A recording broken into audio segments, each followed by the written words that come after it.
All right, what is going on, everyone, and welcome back to another Black Desert video. My name is John, and today I wanted to make an update on one of my older videos. Is Black Desert easy to learn in 2024? And there's a lot that has changed over the past year, and I thought it'd be a good time to update it. And I also was talking to some of my friends who are either new to the game or people that I play with from other MMOs that are like traditional MMOs like Elder Scrolls Online, Final Fantasy, World of Warcraft. And so I wanted to basically tell you what Black Desert is about and just give you a very quick run through and answer some of the questions that I guess outsiders may have with this game. So I figured that it'd be a good time to update it, especially since 2024 is now here, and figured let's talk about it. So as you guys know, in traditional MMOs, your goal is to get max level, do the highest dungeons, raids, get the best gear for that expansion, and basically repeat every year. And so, trust me, I play other MMOs as well. I understand, I know what that progress or the progression feels like. But in Black Desert, this game is a sandbox, and what that means is like there's no linear progression. There's a lot of things you could do, and you just kind of do it, and the end game goal of like get the best gear or whatever level your goal is, you can do that by whether you're grinding circles for thousands of hours or you want to fish for the best gear. At the end of the day, you'll get the same gear. Some activities obviously longer than others, some can progress faster. But if you are an outsider, you're probably wondering, okay, so is there an end game level, or what's the best gear and everything? So in this game, they do have a level system. It's more of like there is a soft cap where you get all the relevant skills at something at like 62 or something. But after that, it's really just minimal stats that you can get on your character. And there is no like level limit, or if there is, no one in the world has reached it yet. But basically, level is less relevant. It's more of like a gear and what kind of activities you do to get gear and everything. So I guess let's answer the question that everyone's asking, especially the outsiders. Is this game a grind? The answer is both yes and no. Yes being you will spend tens of thousands of hours. I believe I actually have, ever since they made the change of you can see your total time played, I have about 24,000 hours into this game. I don't leave my game on overnight AFK activitying, and like, you know, if people who just AFK fish and everything, I usually just turn my game off and log out when I'm done at night. So I would say about a majority of these hours are like me actively playing this game. And so yes, it is a grindy game, as in there are multiple paths, as in if you've heard of Black Desert, it's probably like, here, this game is grindy because there's a lot of grind spots and monsters. You do kill enemies, do loops and circles, getting trash loot, selling that, making silver, which is the currency in this game, and repeating that. But on the other side of that, you know how every MMO or just like RPG has like trade skills, life skills, that's what we call it. Basically, your standard activities in video games, like, you know, gathering, fishing, hunting, you know, all of this. So it's a little bit more complex in BDO because all of these things more or less connect to each other in one way. So I'll talk about this a little bit from another game's perspective of Elder Scrolls Online. So that game is a traditional MMO that I do play basically every day. I just don't really make as many videos of it. But one of these is like, you know how you can pick flowers in that game and then you turn it into like alchemy. It's a little similar to this, but in that game it's not so much profitable as, well, I mean it is, but you just kind of do it to make potions for doing the highest dungeons and raids and everything. Whereas in this game, there's a lot of different kinds of gatherings. So as a basic understanding, if you come from different MMOs like World of Warcraft, that one's I guess the more similar, is there's a lot of different types of gathering in this game. So there's like chopping trees, collecting meat, mining rocks, herbs, and then, you know, animals and stuff. So all the materials that you get from various life skilling in this game can be used for cooking, alchemy, processing. So like you get the raw materials and turn it into bigger things. Very standard activities. So fishing is fishing. We all know what that is. Very common in video games. Hunting. This is actually something that I wouldn't say is in many other games. Like they have it, but sometimes it feels clunky.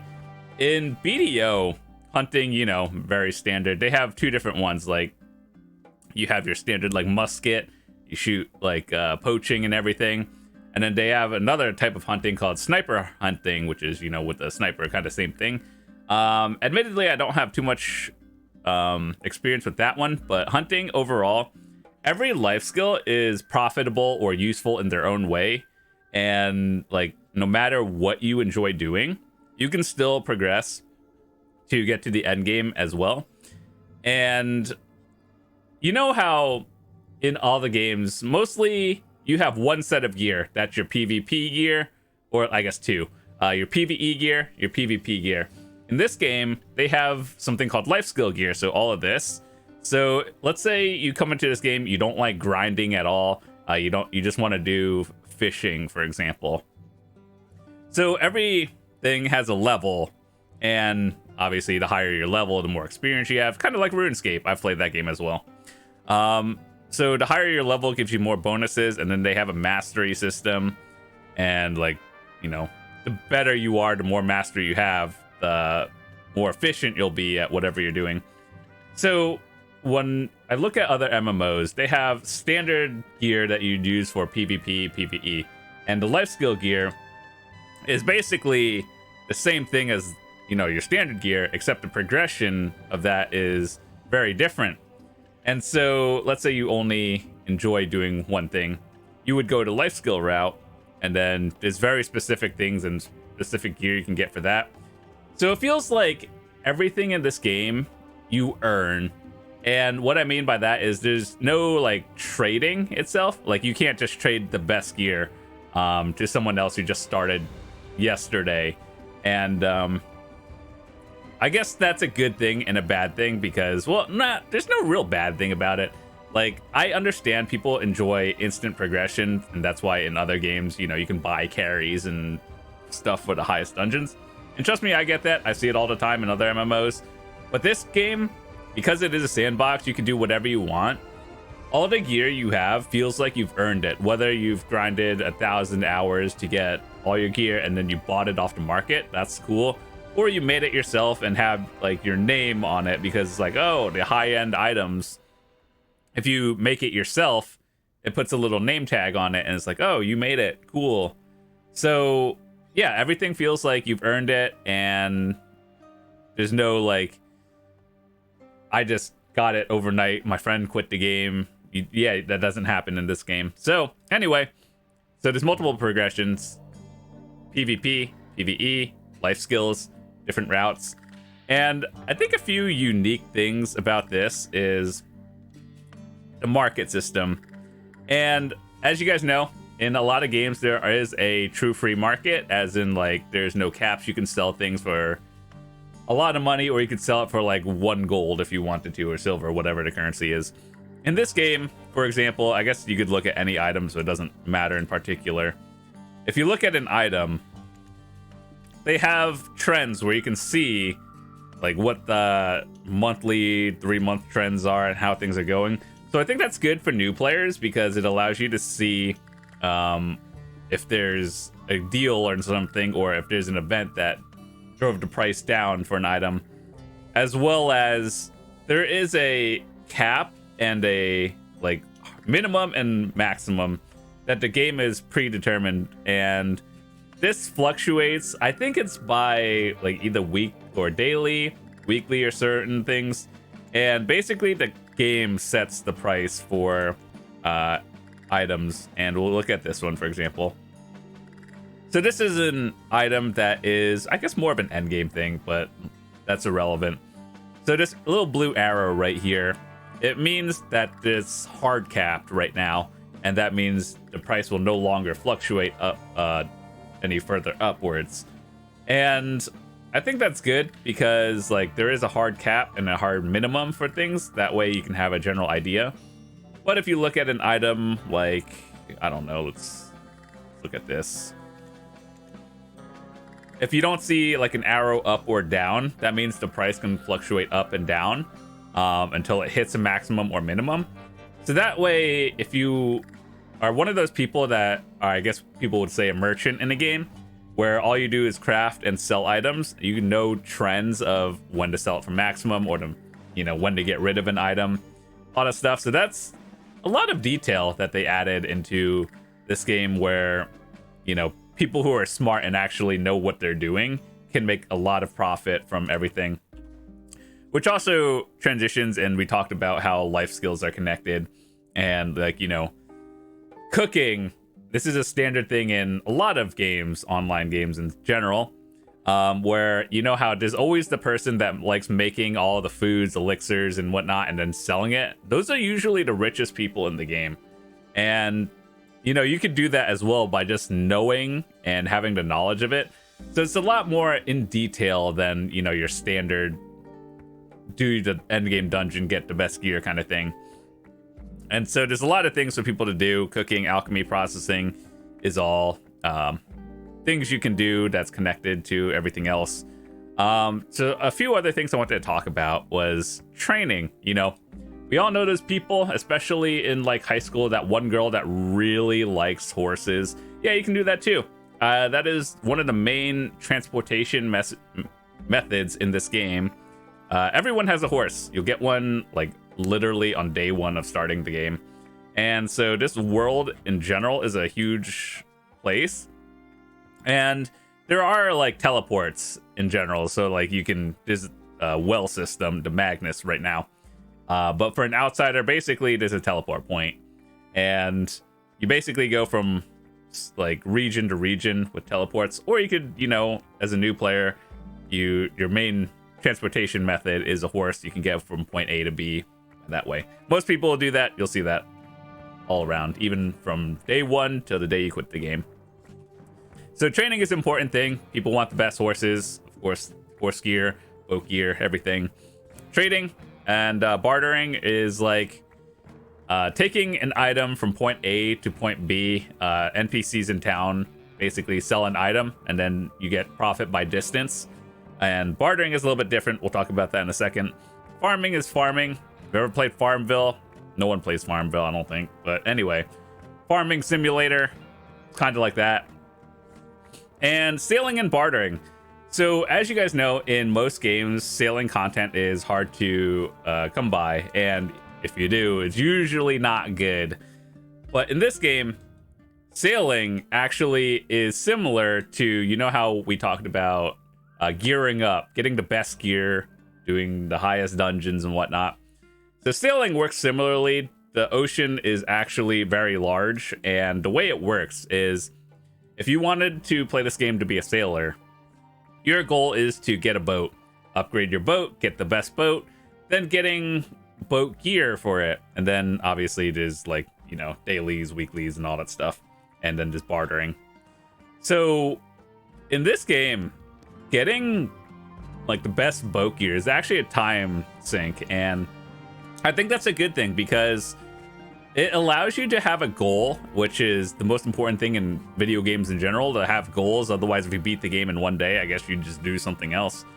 So especially in MMOs, getting the best boats and stuff, or best gear in general, will always feel like an accomplishment. And so that means like you don't just get it in one day. They obviously make things easier over time, which I think is overall a good thing for new players.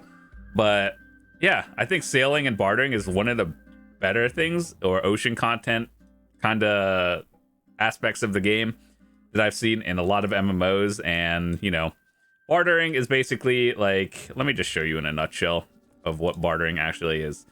So you take some materials that you got, whether it's by gathering or buying it off the market. Very simple. That connects to, like, you know how gathering goes into other things. You take those materials and then trade it into a white grade item. Then you take the white grade item to turn into green, blue, yellow, orange, and so on. And obviously the most profitable items would be selling it into the orange and then making profit from that or getting coins. So it's like playing a different game if you're into like ocean content or life skilling versus grinding. That's a huge difference.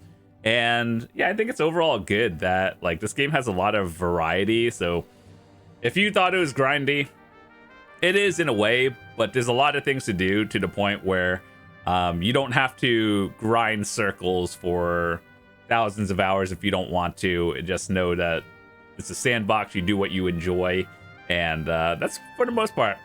So I guess let me talk about one more thing before we wrap up. Is obviously let's get this question out of the way. Is Black Desert pay to win?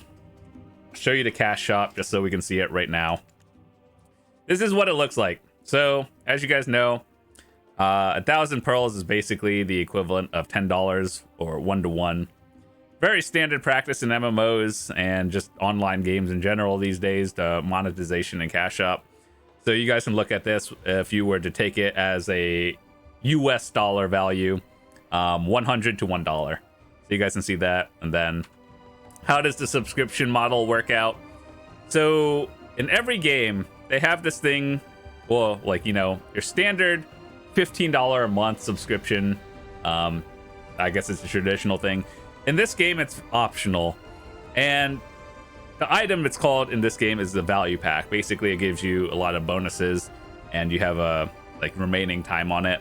So the way I look at MMOs and like online live service games is it's like, is it worth paying the amount for it? So, you know, a AAA game is probably like $60 to $100 these days, I guess. I think if you were to try out this game and invest, let's say $100, you know, for the price of a standard AAA game these days, if you were to invest $100, how far could you get into the game? And I think like I've seen people do very well spending $0 or even with 100. I have noted some videos that I have. I'll leave it in the description of how well you can get and like how far you can progress with like $100. I think it's pretty far. You can get to end game like with relevant items and the amount of events they have in this game, where like it's more just playing the game, and I think you'll be able to get pretty far without spending a lot of money these days. And yes, I know if you've watched a video from probably a long time ago and people are like, yeah, this game is pay to win. Yes and no. Are people spending like hundreds of thousands of dollars? There have been, yes, but are people doing it on a regular? No, I can assure you that. And yeah, there's a lot of things. Is it worth the $15 a month? Yeah, I think so. There's a lot of convenience items more than paying to win in a way. But yeah, that's about it.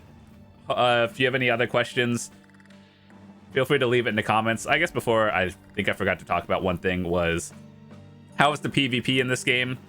So I think what makes Black Desert unique is that there's like, I don't know, 28 classes or something in this game. So like, I know everyone plays one or two characters. There's like 28 classes and more. I'd like to think that there's something for everyone in this game. Is the game balanced? I don't know, probably not, but no PvP game is balanced, but I think there's a lot I could say about that. We'll save that for another video. But whether you come in for a PvE exclusive or life skilling, there's always going to be something for you. And if you want to start this game out but have no idea where to start, just check out some of my other videos on the channel, and you'll probably find a lot of other information, whether you're just trying to find a class to play or you're trying to do some things in general. But yeah, that's all I wanted to talk about. Thanks so much for watching. If you are new to the channel, hit that subscribe button. I'd love to see you guys come back, drop a quick like and everything. I make videos for beginners, returning players, and people who are just looking to get better at this game. And I've been playing this game for almost 8 years now, so I just have a lot of random knowledge of this game. And back when I started, I didn't have a guide to help me, so I just kind of had to figure things out. That's why I like to share all the information that I've learned over the years to all of you guys, so it just makes your progression in this game a lot easier. And of course, if you have any other questions, the comments, or if you want to just join the Discord, I have a guides channel that you guys can look at. And you don't even have to talk to me. It's a channel. You just find whatever you like and then go watch that video. And then that's it. So yeah, that's all I want to talk about. If you are sticking around or you are subscribing, I'll see you tomorrow and have a fantastic day. Peace.